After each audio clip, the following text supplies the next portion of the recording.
another area is your heaters. So your heater is probably your primary source of heat in your home by adding the heat into the house and then trying to keep it there through sealing your gaps around your windows and insulation.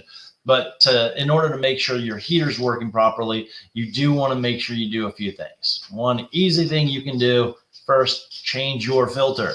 So changing that filter often allows your heater to perform properly. It's kind of like just a small tune-up that allows the air to blow through this while catching all the debris. You don't want to run your system without a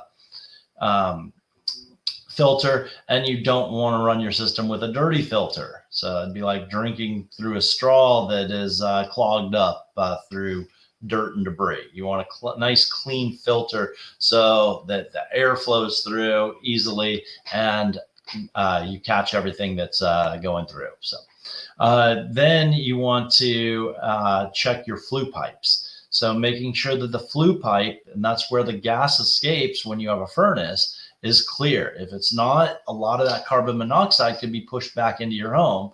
So if you have a furnace that's in a garage or a closet or even an attic, if your flue pipe is not clear and functioning properly, all that gas will be pushed back, and that carbon monoxide, it's deadly. So make sure that you check that flue pipe and make sure it's flowing properly. Your heater has a lot of safety switches on it. Make sure that it doesn't get too hot and crack something in your heater, because you are burning stuff in there. Even with a heat pump, you have a lot of heat in that area through refrigerants and stuff that you're changing the temperature of the air. So you want to make sure it doesn't get too hot. You want to make sure that all your safety features are working properly with the heat pumps, your pressures and refrigerant levels are properly set, that type of stuff.